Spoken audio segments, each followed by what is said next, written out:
Un saludo cordial para todos. Qué bueno volver a estar en este tiempo. Vamos a continuar con nuestro estudio respecto a la crisis de la iglesia en el siglo XXI. Y ya terminamos el tema de los falsos profetas, de estos hombres obreros fraudulentos que muchas veces pretenden usar la palabra de una manera inadecuada, pues para obtener y conseguir sus propios intereses y alcanzar esos objetivos personales. Pero no es lo único que está afectando a la iglesia en este tiempo, en este siglo. Y vamos a continuar con un nuevo tema que nos da un enfoque y una perspectiva que también ha sido a través de este tiempo eficaz para el enemigo porque ha afectado profundamente el mover de la iglesia, la forma en que funciona, pero también ha logrado que haya cierto grado de inefectividad a la hora de transmitir el evangelio. Desde luego que todo esto que ha sucedido es algo que a Dios no se le escapa, el Señor lo sabe, para el Señor es claro, para el Señor es algo que Él mismo también ha permitido, pero que para ese remanente, aquellos que estamos buscando ser cuidadosos con la verdad, aquellos que estamos buscando y pretendiendo resguardar la integridad del Evangelio, pues es importante que tengamos claridad de aquellas cosas que pueden perjudicar a la iglesia del Señor, para que podamos estar alertas, estar atentos, poder guiar a otros y poder cuidar esa, esa integridad de la palabra de Dios, porque es lo que más importa, defender la palabra del Señor, porque la palabra del Señor es perfecta.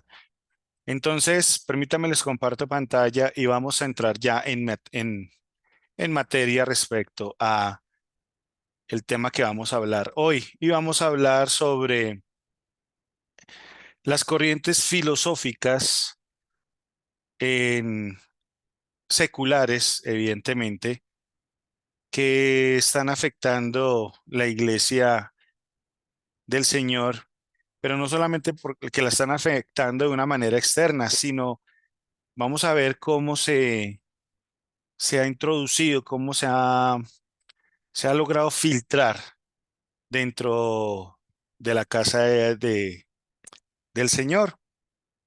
Entonces, vamos a comenzar con esas corrientes filosóficas que surgen evidentemente en el corazón de los hombres, que no hace mucho empezaron, pero que, como les decía ahorita, han logrado tener cierto grado de efectividad infiltrándose en la enseñanza habitual del Evangelio y entremezclándolas de tal manera que en muchos casos son imperceptibles al oído inexperto y que no está entrenado o que no está capacitado o que no está atento a la instrucción o a la guía que recibe.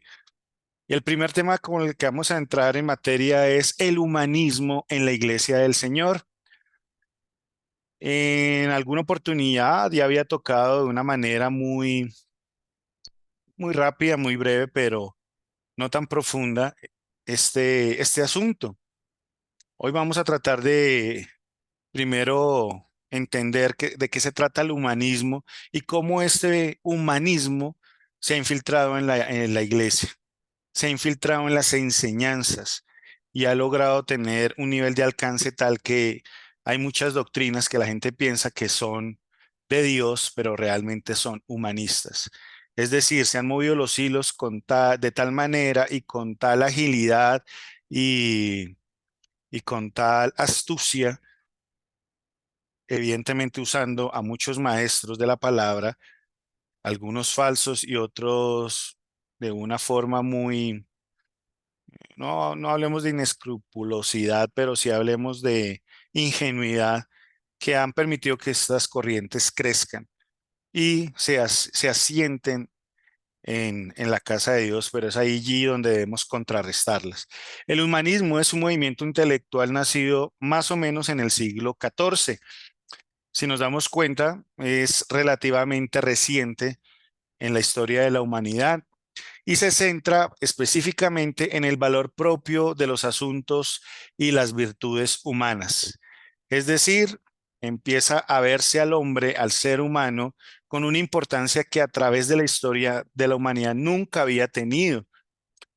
¿Cómo surge esta postura? Pues de una forma antagónica al teocentrismo, es decir, a todas estas doctrinas que ponían en el centro a Dios, eso es el teocentrismo, eh, y que tuvo un auge en la época medieval, pues empezaron a surgir, evidentemente, como consecuencia también de las injusticias, de los malos procederes de la iglesia de la época. Hablamos de la iglesia tradicional, de la iglesia católica, que con muchos de sus movimientos, de sus cruzadas y de sus formas violentas, radicales, sus maneras de coaccionar a aquellos que no pensaban como ellos, pues se dieron un lugar en la historia y para muchos evidentemente fueron posturas o procederes cargados de injusticia, de abusos, de manipulaciones y de todo tipo de herejías y de formas que llevaron y motivaron a muchos a oponerse a la iglesia, a lo que veían como los representantes de Dios. Y si bien es cierto que la Iglesia Católica no estaba dando un ejemplo y una postura clara de lo que dice la palabra y de lo que es Dios en verdad, pues sí, a nivel histórico fue un tiempo en el que se le hizo mucho daño a, a lo que es la religión en sí, que al evangelismo, al cristianismo, porque estos hombres que se hacían ellos mismos llamar representantes de Dios en la tierra procedieron de una manera casi que salvaje para lograr dominio, no solamente sobre las autoridades civiles, sino sobre la sociedad. Entonces, como una actitud opuesta a a estos abusos, pues empezaron a surgir corrientes de pensamiento de hombres que se resistían al manejo de esta religión, de estas autoridades eclesiásticas de la época y empezaron haciéndolo de una manera muy sutil, pero empezaron a generar cambios en la forma de pensar del hombre. Entonces, básicamente dijeron, el teocentrismo es algo que afecta y daña a los seres humanos, es algo que no es tan conveniente y empezaron a darle un valor al hombre, a sus capacidades, a su forma de pensar y empezaron a buscar cómo desplazar del centro de, de importancia a Dios para dejar al ser humano. Entonces, básicamente fue dejar a Dios relegado y no desaparecerlo, pero sí dejarlo a un lado donde ya no era el centro, sino era alguien importante, pero lo que más importa es el ser humano y lo que le rodea. La fe en la capacidad de la decisión humana es básicamente el enfoque de todo este movimiento. Autores como Pico de la Mirandola y Battista Alberti creían que Dios le había dado al hombre una disposición para elegir cómo mejorar y alcanzar su potencial, es decir, el ser humano es quien decide qué tan grande o qué tan pequeño puede ser. Esto se diferenciaba de las ideas medievales, en las que el hombre estaba predestinado a seguir un plan ya diseñado por la divinidad. Lógico, se enseñaba que y bíblicamente y con un sentido sensato a la luz de la palabra, que Dios está en control de todo, que Dios tiene ya un plan diseñado para los seres humanos, pero allí este tipo de pensadores empezaron a decirle a la gente, ven, el ser humano es quien decide y quien tiene el potencial para vivir como él quiera. Y ahí si muchas veces no vive de la manera en que él quiere es porque no ha desarrollado ese potencial. Pero no crean ya que es que hay un Dios y que él tiene el control de todo. No, esto no es algo que tenga certeza.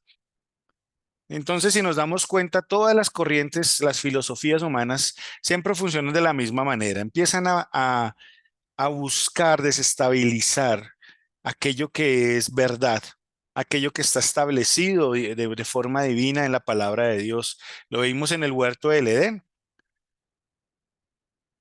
que buscó Satanás al hablarle a Adán y Eva, que tuvieran un racionalismo, una forma de pensar de tal manera que, y con tal sutileza, que ellos percibieran que Dios de alguna forma era egoísta y que no quería la felicidad de ellos, que les quería esconder cosas, que no estaba diciéndoles todo lo que necesitaban saber, pero que en ellos estaba la capacidad de oponerse a todo ello.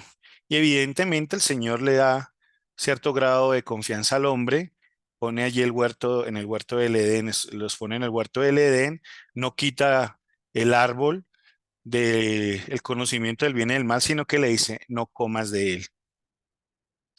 Pero el racionalismo con el que el ser humano siempre ha querido oponerse a Dios es lo que lo ha perjudicado.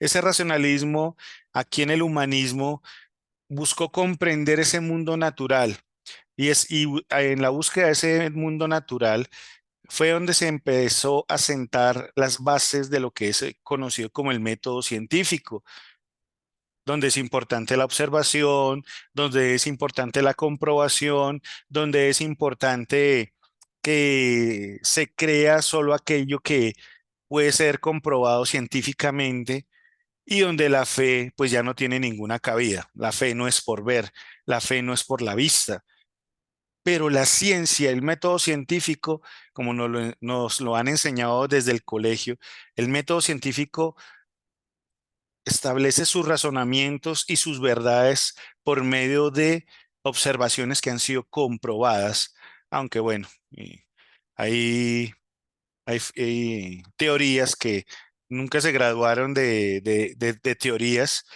eh, y han, pero pues como se oponen a Dios, pues tratan de vindicarlas en la ciencia de alguna manera para que pues, el ser humano crea otras cosas menos en un Dios. Entonces es básicamente alimentar la fe, la confianza, la esperanza, la autoestima, la vida, la forma de vida en el hombre mismo.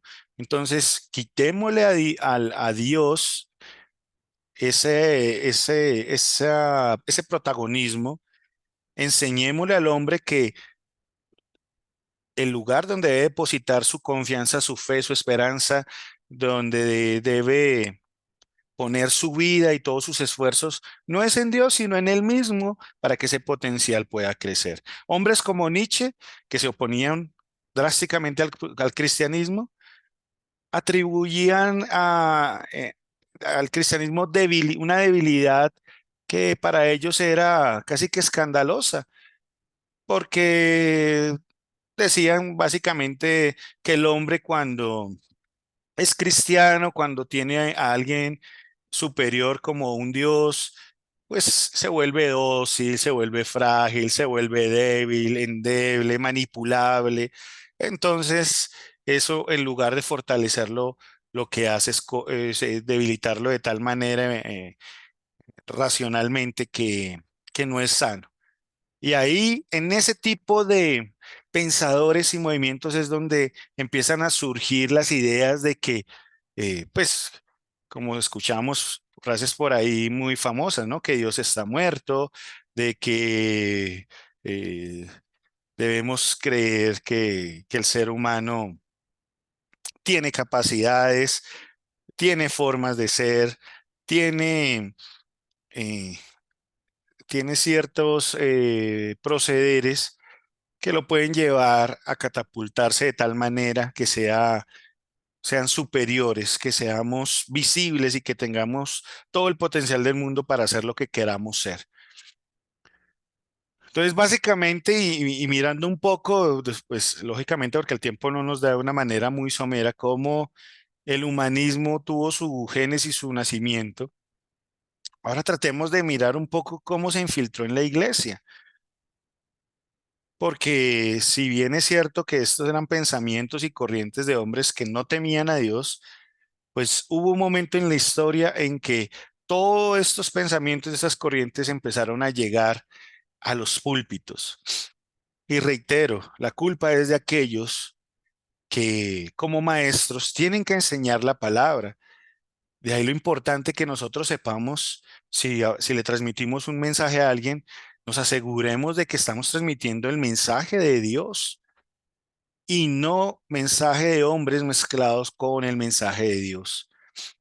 ¿De qué manera empezó a infiltrarse? Pues básicamente descentralizando a Dios. Empezaron a darle un protagonismo y un valor a las obras humanas como meritorias para alcanzar las bendiciones. Es decir, esto se fue dando en un proceso y se ha seguido dando en un proceso que es continuo, pero no tan evidente para que sea perceptible. Esto no fue de la noche a la mañana, ha sido una secuencia de enseñanzas a través de 40, 50, 60, 70 años en las que poco a poco se ha descentralizado la importancia de Dios, se ha quitado a Dios del centro de nuestros corazones y hemos empezado a darle más valor a las obras humanas. Entonces, ahí es donde el oyente, el congregante, empieza a tener una visión distinta a la que Dios quiere que tengamos a la luz de la palabra de quiénes somos nosotros y quién es Dios. Y esto es peligroso porque empieza a presentarse una obra de Cristo incompleta. Lógicamente, y siempre lo he dicho, nunca te lo dicen así, porque sonaría lógicamente, valga la redundancia, suena hereje, suena abominable y cualquiera que lo escuche de una forma directa, pues se va a resistir. Pero ¿qué pasa cuando se descentraliza Dios, se quita a Dios del centro, se le empieza a dar el lugar que tenía Dios en el centro de la creación de todo y se pone al ser humano? Pues que es necesario darle valor a las obras humanas. Pero esto es peligroso porque indirectamente se está diciendo, sí, Cristo hizo una obra en la cruz, pero esta aparentemente está incompleta. Reitero, no es una enseñanza que se escuche así, pero sí no explícitamente, pero sí implícitamente, va escondida a través de ciertos mensajes. Veamos algunos ejemplos rápidos. El ungimiento de las cosas. Entonces ya no somos bendecidos o si adquirimos algún bien o si adquirimos o si queremos adquirir salud, otra cosa, entonces eh, es necesario ungir.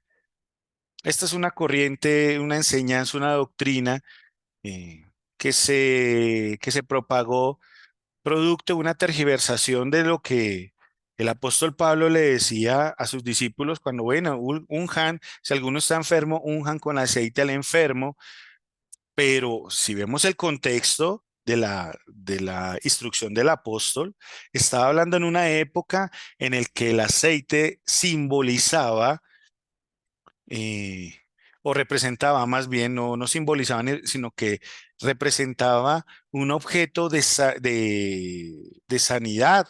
Es decir, el aceite se usaba para eh, sanar las heridas, se aplicaba el aceite para traer algún tipo de remedio, por decirlo así.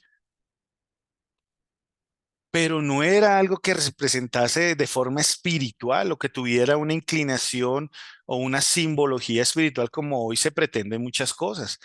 Entonces pasamos de que pasamos de llevar el carro a que ya el señor cura le haga por aspersión un rezo con agua que pues según la iglesia tradicional es agua bendita y que va a bendecir ese vehículo. Pasamos de eso a que el pastor o el líder de turno nos unja o incluso nosotros mismos tomemos aceite y unjamos cosas, unjamos personas. Esto está lejos de la enseñanza bíblica, pero también está diciendo, para que tú tengas la bendición, tú necesitas hacer dos puntos, ungir. Y ahí es donde empezamos a ver este tipo de filosofías y corrientes humanas adentrándose en la iglesia, porque le está diciendo al ser humano, sí, Cristo, pero más el que tú hagas.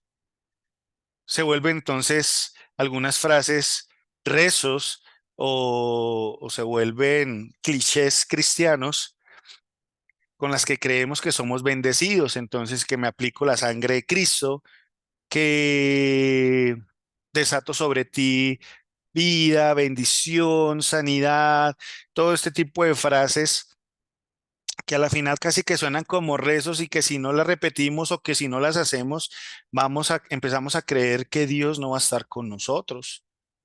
Una cosa es diferente orar y otra cosa es creer que por medio de un rezo, una frase o una simbología o un proceder, como les decía ahorita, ungiendo algo, entonces Dios me va a bendecir. No es la manera de proceder de Dios. Dios es fiel. Nosotros somos los que somos infieles, pero dice la palabra que Él es el mismo ayer, hoy y por siempre, que Él permanece fiel. Y si Él nos ha prometido bendecirnos al acercarnos a Él, al hacernos sus hijos, al amarnos, al hacernos entender la obra redentora de Cristo, pues ya hemos sido bendecidos. No necesitamos algo más para. Lógicamente hay que orar por un enfermo. Lógicamente hay que pedir a Dios que nos guarde. Pero eso no significa que si no lo hacemos en algún momento, entonces Dios no lo va a hacer, porque estamos implícitamente creyendo que a Dios tal vez se le salga de la mano nuestras vidas porque no hicimos esto o lo otro. Con las experiencias personales, esto sí ha sido algo tremendo dentro de la iglesia. Entonces empiezan a contarse testimonios que casi que se vuelven testirrollos en los púlpitos, muchos de ellos no comprobados, y damos por sentado que toda experiencia espiritual o sobrenatural viene de parte de Dios. ¿No dice acaso la palabra que Satanás puede disfrazarse como ángel de luz? Pensemos si por un momento alguno de esos milagros son producto de eh, la imaginación de las personas o peor aún, son producto de alguna obra del mismo Satanás. No lo sabemos. Es decir, no podemos atribuirle todas las obras milagrosas a Dios. Debemos ser cuidadosos en aquello que escuchamos a la hora de creer que un testimonio o un sueño, como todo, entonces ya hay muchas personas que se sueñan algo y ya dan por sentado que era un sueño de Dios. Asimismo pasa con los milagros y las sanidades, atribuyen que es todo de parte de Dios. Pero al Señor lo que le interesa es que creamos su evangelio, que aprendamos de su palabra. Y si bien es cierto que Dios puede hacer un milagro, no es lo que logra cambiar la gente. Los milagros ni los testimonios cambian a la gente. Debemos sacar eso de nuestra mente. Cuando el Señor hablaba de este hombre que estaba allí en el infierno, cuando daba la parábola de Lázaro y el hombre rico, este hombre, recuerden que el hombre rico le decía, Señor, le decía a Abraham, déjame volver, porque ellos tienen que saber, mi familia tiene que saber que van a venir a este lugar si no se arrepienten. ¿Y qué le dijo allí Abraham? Le dijo, no, los profetas la ley tienen. Si no le prestan atención a ello, no se van a persuadir así alguien se levante de los muertos.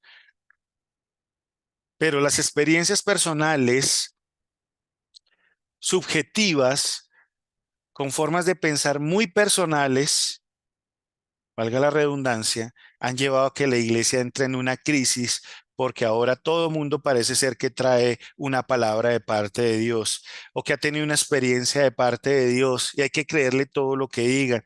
Así empezaron sectas como la de los mormones, cuando un hombre creyó que se había encontrado con un ángel que se llamaba Moroni, John Smith, y pues allí surge esta secta llamada el mormonismo. Por eso, nosotros no sustentamos nuestra fe en experiencias personales. No se puede hacer una doctrina de una experiencia personal. Eso es algo subjetivo y Dios puede obrar como quiera y en la forma que quiera, pero para nosotros y para las personas, para que cambien, para que se arrepientan, para que obedezcan a Dios, para que tengan un nuevo nacimiento, no necesitan el testimonio de un cantante famoso, no necesitan el testimonio de un actor o una actriz de televisión, no necesitan un espectáculo o un show eclesiástico, necesita que les sea predicada la palabra de Dios. Ahora la llamada guerra espiritual, ni hablar, ya hemos hablado del tema, pero recordemos que todo este movimiento se da por lo mismo, experiencias personales, gente que creyó entender cómo era que se derrotaba al enemigo. Cuando la palabra es clara y dice, resistid al diablo y él huirá de vosotros, es la única enseñanza que se nos da respecto al tema. Resistan.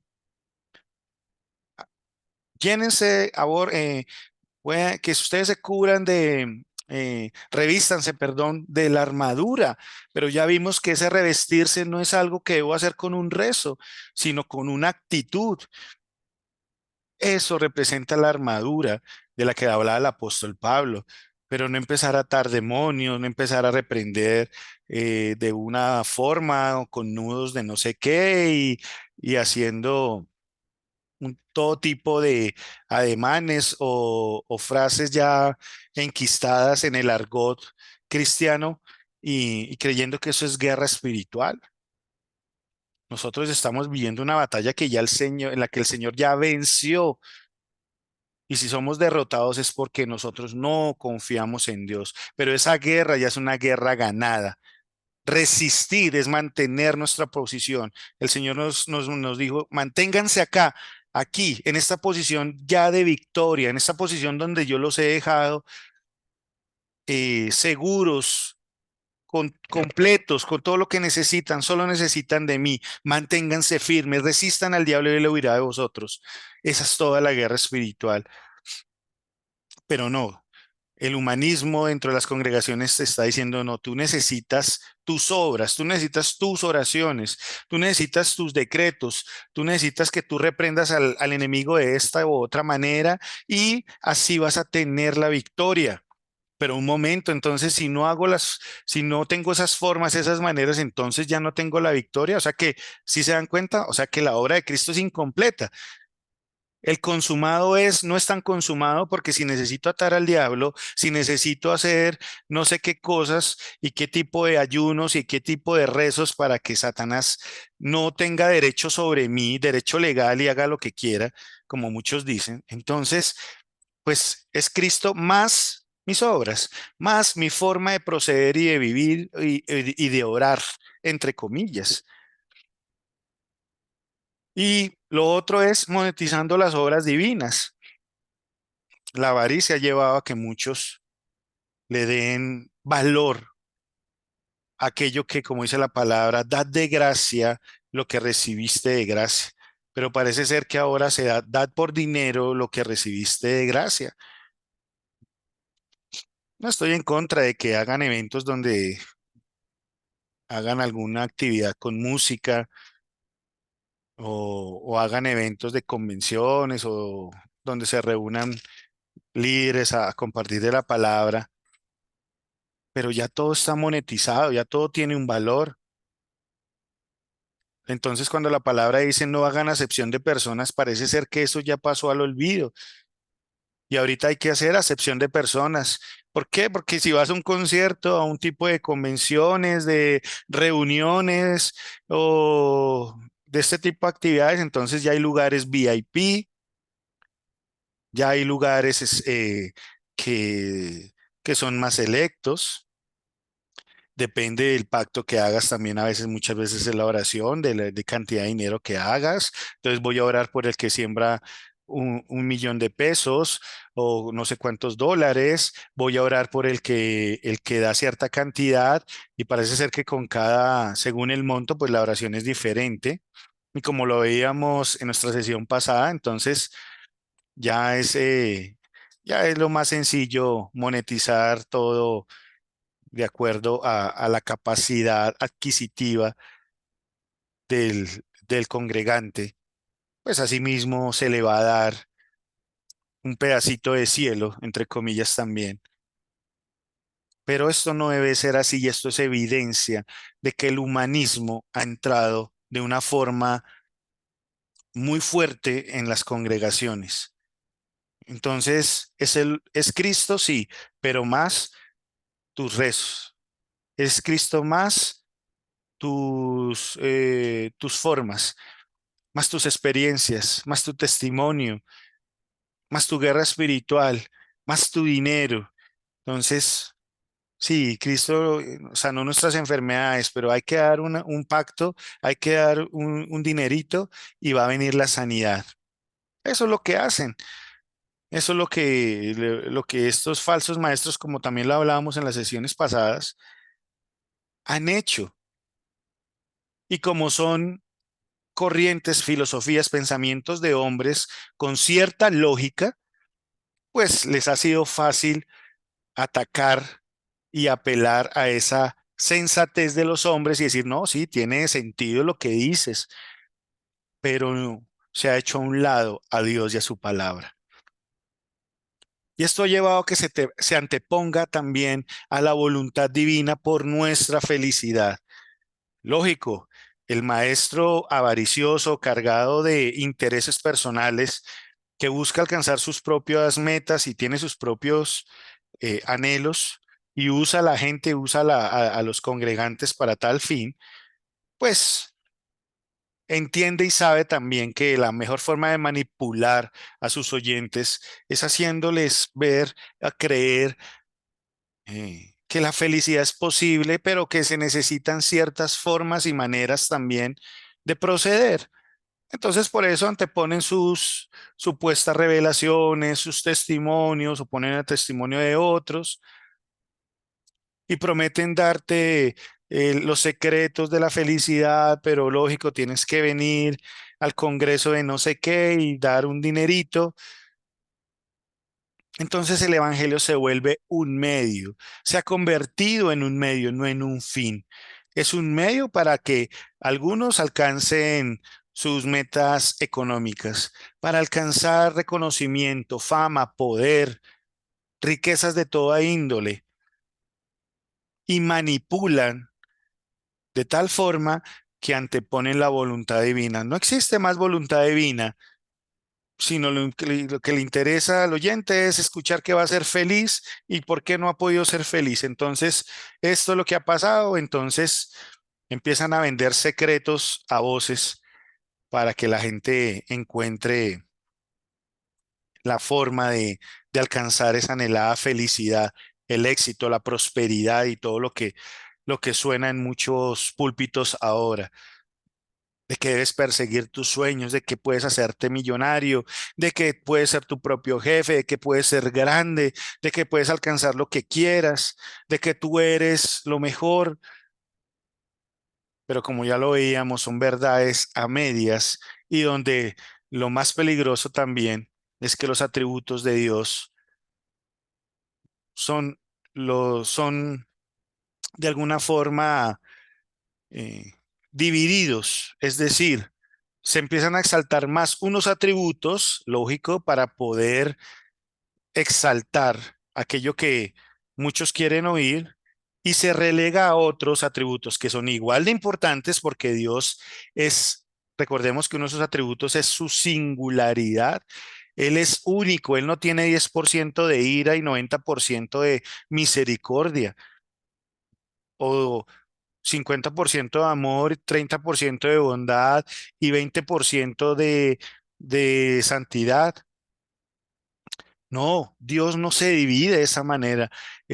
cuando se refiere a la singularidad de Dios, es que Él es sencillo, pero no sencillo en la forma de creer que Dios eh, no, no, no tiene, o tiene más bien eh, simpleza, no, sino que Dios es único, de que Dios no se divide en partes. Eso es lo que lo hace a él Dios, su singularidad. Pero este humanismo que se ha infiltrado en las iglesias pretende mostrar y exaltar más el amor, la bondad. No, Dios, que Dios te ama. No, Dios no va a destruir a nadie en el infierno porque Dios es misericordioso. Y relegan su ira, su santidad, su inmutabilidad, su voluntad decretiva. Lo hacen a un lado, su soberanía. Todo ello lo hacen a un lado. ¿Por qué? Porque les interesa que la gente escuche lo que quiere oír, no lo que necesita oír. Y eso es llamativo, eso es atrayente, eso genera muchos más seguidores y adeptos. Eso genera una monetización más alta en YouTube, ¿cierto? Entonces, cuando tú le dices a la gente lo que quiere escuchar, pues ahí vas a tener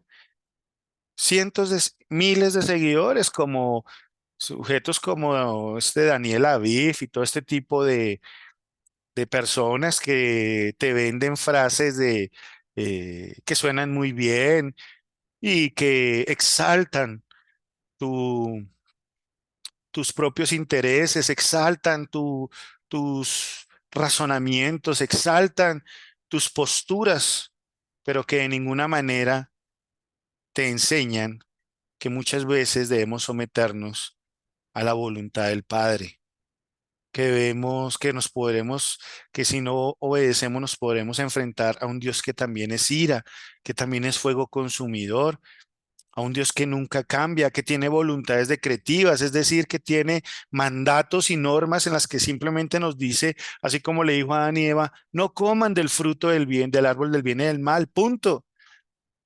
Asimismo le dice a esta humanidad, no roben, no tengan relaciones inmorales, no procedan de esta manera, no hagan esto, no hagan lo otro. Yo quiero que procedan de esta forma, de esta otra. Pero el humanismo dentro de la iglesia que se ha infiltrado le ha enseñado a la gente a ponerle peros a la palabra de Dios. Ay, sí, Dios dice, pero es que, pero, si tú tienes un pero para Dios, déjame decirte que tú estás pretendiendo anteponer tu voluntad o pretendiendo decirle a Dios que aunque Él dice, tú tienes una mejor postura. Y yo dudo que eso sea una realidad. Esa es la manera en que básicamente se ha infiltrado dentro de la iglesia el humanismo. Pero ¿es realmente digno el hombre? ¿Qué dice Apocalipsis 3:17? Aquí el Señor le decía a la iglesia de la Odisea que se creía eh, pues una iglesia que tenía mucha reputación en la época, una iglesia que había sido prosperada por unos descubrimientos médicos que le hicieron el centro de atención del mundo en ese contexto y que le habían hecho un centro de comercio de tal magnitud e importancia que era casi que un paso obligado estar allí en la Odisea. Pero esto los llevó a centrarse en sí mismos y lo que pasa con el humanismo, a dejar a Dios relegado a un lado. Y mira lo que le dice el Señor a esta iglesia. Versículo 17. Pues tú dices que eres rico, que te ha ido muy bien y que no necesitas de nada, pero no te das cuenta que eres un pobre ciego, desdichado y miserable, y que estás desnudo. Por eso te aconsejo, mira el consejo del Señor, que compres de mí lo que de veras te hará rico, porque yo lo que doy es de mucho valor, como el oro que se refina en el fuego. La pregunta es, ¿hemos seguido este consejo? o creemos como la Odisea que porque no nos falta nada, porque nos ha ido muy bien, porque hemos alcanzado nuestras metas, nuestros logros, eh, nuestras metas académicas, nuestros logros financieros, porque tenemos la salud, creemos que no necesitamos más de Él o lo hemos relegado simplemente a los domingos y nos hemos vuelto religiosos. Pero aquí el Señor es enfático cuando le dice, eres un pobre ciego y es curioso y es hasta eh, sarcástico de cierta manera porque la Odisea había descubierto una medicina una medicación para los ojos, para problemas de la vista, el colirio, pero teniendo esa medicación les dice ustedes son pobres ciegos, creen que le están dando la vista a los demás, pero ustedes son más ciegos que ninguno. Están desnudos. Y mire que decirle esto a una iglesia que lo tenía aparentemente de todo, pues resulta chocante. Y muchas veces el Señor es así con nosotros. Tú crees que lo tienes todo, pero el Señor viene y te dice, tú no tienes nada. ¿Por qué? Porque no has buscado lo que realmente te hace rico, lo que realmente te enriquece, te prospera, lo que realmente es valioso para ti. Y es mi palabra, es mi presencia, es el que busques vivir en santidad, honrarme, el que yo no sea una parte de tu vida, sino que sea todo para ti, que de día y de noche estés pensando en mí, estés buscando agradarme, estés buscando amarme, estés buscando darme lo mejor. Cuando nosotros decimos amar a alguien, queremos darlo todo, estar hablando con esa persona, pensamos en esa persona a cada instante. Recuerde ese día que usted se enamoró, que se sintió perdidamente enamorado. No, no era su corazón una llama de pasión pensando en esa persona, una llama mm, que se acrecentaba cada día más, que quería darle lo mejor a esa persona, que no escatimaba en gastos, que quería honrarla de la mejor manera, que ella sintiera que realmente usted la amaba. No es diferente con Dios. ¿Queremos darle lo mejor a Él o queremos solo darle unas partes? ¿Pensamos en Él todo el tiempo o simplemente lo hemos relegado a los domingos, a las reuniones de una congregación? Si lo hemos hecho así es porque hemos quitado a Dios del centro de nuestras vidas y nos hemos puesto nosotros mismos. Y hemos hecho del Evangelio un medio, no el fin. Hemos hecho de Dios una especie de hada madrina o de genio de la lámpara al que llamamos o al que acudimos cuando necesitamos algo y cuando lo hemos obtenido, volvemos y lo dejamos a un lado. Ese es el humanismo que se ha infiltrado en la iglesia, el que quiere y pretende enseñarnos que necesitamos confiar en nosotros mismos, pero en Jeremías 17:5 el Señor es claro. Dice yo, el Dios de Israel, declaro. Dice yo, ¿quién? Yo, el Dios de Israel. Maldito quien confía en los demás. Maldito quien confía en sí mismo. Aquel que quiere elevar su autoestima para tener un nivel de confianza en sí mismo poderoso. Mira aquí lo que dice el Señor. Eso no es lo que nos pide el Señor, que le demos nuestra autoestima. No, dice, maldito, ¿quién se aleja de mí?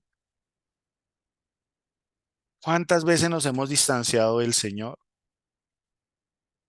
Dice el 6, son como las espinas del desierto que nunca disfrutarán del agua, pues viven en tierras áridas donde nada crece. Pero benditos, benditos, dice, sean aquellos que solo confían en mí. Solo confían en mí. Es decir, que Él es el único. No que confiamos también en Él, no que hemos puesto parte de nuestra confianza en Él. Dice, no, los que solo confían en mí, no confían en nadie más, no confían en otros. Y eso no quiere decir que no amemos a nuestro prójimo, pero no están poniendo su confianza en el familiar pudiente, no están poniendo su confianza en el político influyente que les puede ayudar y dar un trabajo, no están poniendo su confianza en ese familiar que les prometió ayuda o en ese amigo, no, sino que solo confían en Él. No quien confía en sí mismo, en su, no es que como yo he estudiado, es que yo tengo un posgrado, tengo un doctorado, tengo no sé cuántos estudios, yo tengo capacidades, yo valgo tanto, porque eso es lo que buscan los coaching y todos estos personajes que enseñan a la gente en el siglo XXI a confiar en sí misma, ¿no? Engrandézcase, tú puedes, tú eres el mejor, nadie como tú. Pues, ¿dónde queda Dios? A un lado, relegado. Por eso el Señor dice también, ay, maldito el que se aleja de mí. Si tú estás confiando en ti mismo, estás poniéndote en el centro, pues necesariamente te estás distanciando de aquel que es único, de aquel que es Dios, pero te has puesto tú mismo como Dios. Y eso es lo peligroso del humanismo dentro de la iglesia. Pero ¿es el humanismo la respuesta? Jeremías 17:9 dice, no hay nada más engañoso que el corazón, no tiene remedio.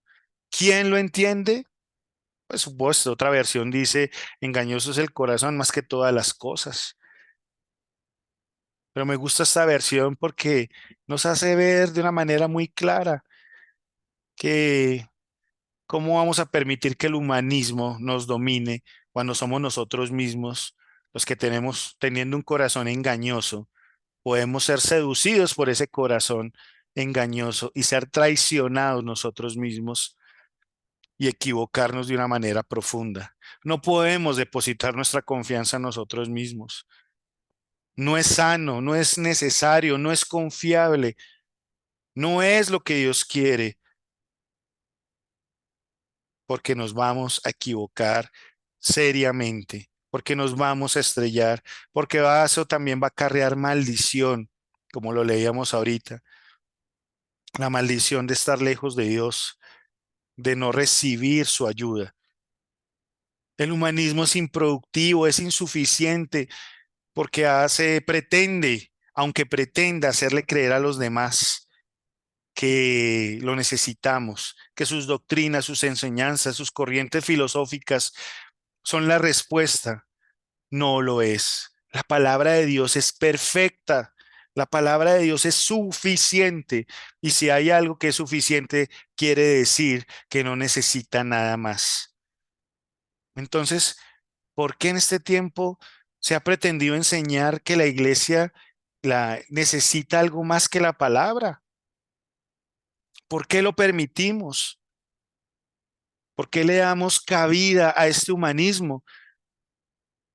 ¿Y por qué no nos resistimos a aquellos que nos pretenden enseñar que necesitamos de ese humanismo para alcanzar la felicidad? Dios es suficiente también porque en Él encontramos esa plenitud de felicidad, de gozo, de alegría, no en el dinero, no en las cosas materiales, no en lo externo, no en que tengamos o no salud. Él es plenitud para nosotros. Me gusta como el pastor de Coalición por el Evangelio, Juan Carlos de la Cruz, lo expresa hablando de este tema. Dice, ni la ilustración, que fue esa época en la que se le hizo creer al hombre que necesitaba estar ilustrado, enseñado, lleno de conocimiento para poder alcanzar ese potencial del que hablábamos al principio. Pero dice que ni la ilustración, ni las propuestas políticas, vean, al que se fía de los políticos de turno, no hay ninguno, sea de izquierda, sea de derecha, de centro, del lugar o la postura política que usted quiera, no hay ninguno que vaya a traerle a usted lo único que Dios le puede dar y es esa plenitud y es esa paz que sobrepasa entendimiento. Por eso este hombre lo dice acá, ni es la ilustración, ni las propuestas políticas, ni las propuestas sociales humanistas. las que han funcionado jamás para cambiar el corazón de los hombres. Nada que provenga del hombre va a lograr que los hombres cambien su naturaleza pecaminosa, su corazón, su forma de ver la vida, la maldad que hay en ellos, que hay en cada uno de nosotros. Nada, nada va a hacer cambiar esa postura. Solo dice la palabra que el único que nos convence de justicia, de juicio y de pecado es el Espíritu de Dios. Y dice este hombre, el humanismo no es suficiente, pero la gracia de Dios revelada en Cristo sí lo es. La gracia, lo que no merecemos, lo inmerecido, aquello que no nos podemos ganar ni que nos podremos ganar nunca. Pero esa gracia de Dios revelada por medio de Jesucristo sí es suficiente para hacernos entender que no necesitamos nada más, que no hay nada diferente al Señor que nos pueda cambiar. Nada. Él es suficiente. No necesitamos nada más. Tú no necesitas nada más. Tú no necesitas buscar en otras corrientes filosóficas y en nuestras próximas sesiones vamos a ir viendo otras que también con las que también se le ha hecho creer a los seres humanos, pero sobre todo a los hijos de Dios, que que aparte de la palabra tú necesitas otras cosas. El humanismo no es la respuesta. El ser humano no necesita ponerse en el centro, porque cuando se pone allí, no solamente es peligroso, sino que es frustrante, porque tarde o temprano vamos a ser decepcionados, o por otros, o por nosotros mismos, porque tenemos un corazón engañoso y que nos va a seducir de tal manera que nos va a hacer creer que podemos hacerlo solos, pero a la final vamos a entender que no es así.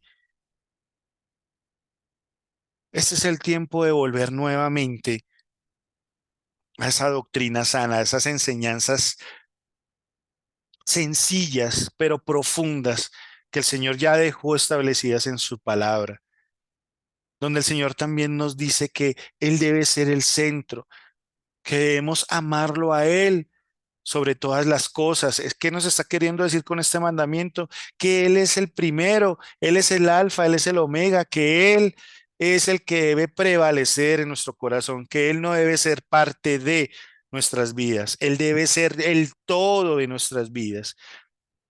Él debe ser aquel en que tu pensamiento persevere cada minuto, cada segundo, cada hora, cada instante, que cada cosa que tú hagas, donde estés, en cada lugar, lo que pienses, lo que digas, siempre estés meditando en tu Señor, en mi Señor, que estemos buscando agradarlo.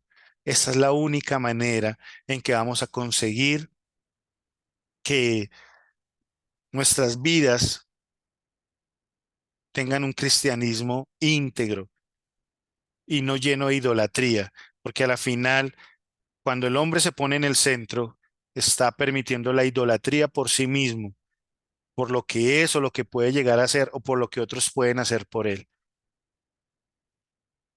Por eso hablemos con el Señor un momento.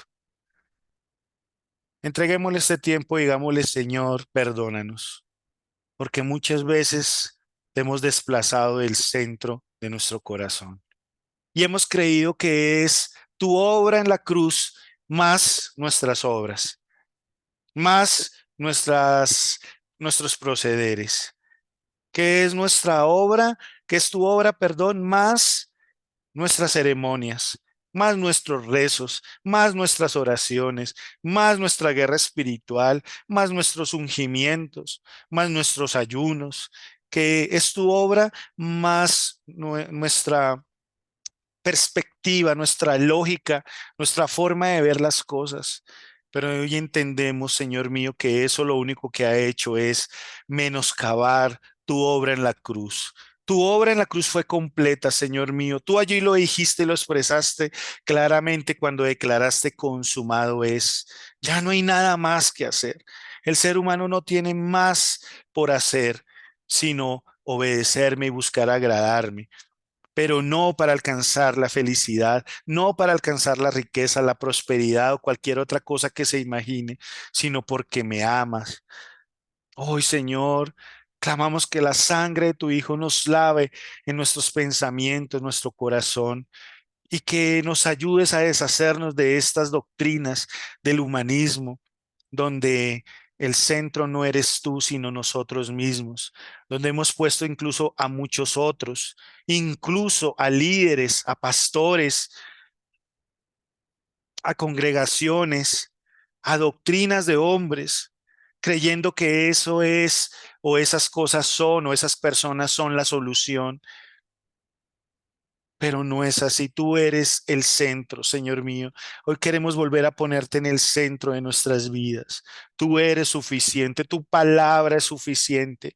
Los seres humanos no necesitan escuchar de humanismo, de corrientes filosóficas o de posturas humanas con cierta lógica o con cierta ilustración o cierto conocimiento para cambiar sus corazones, porque nada, nada que el ser humano pueda ofrecer puede lograr que los corazones cambien y se arrepientan, mucho menos que tengan un nuevo nacimiento. Solo tu palabra que dice que es más cortante que espada de doble filo, que penetra lo más profundo de los corazones, que discierne las intenciones del corazón, que parte de los huesos, los tuétanos, que puede llegar donde nada puede, ninguna otra cosa creada puede llegar, mucho menos doctrinas de hombres o filosofías humanas.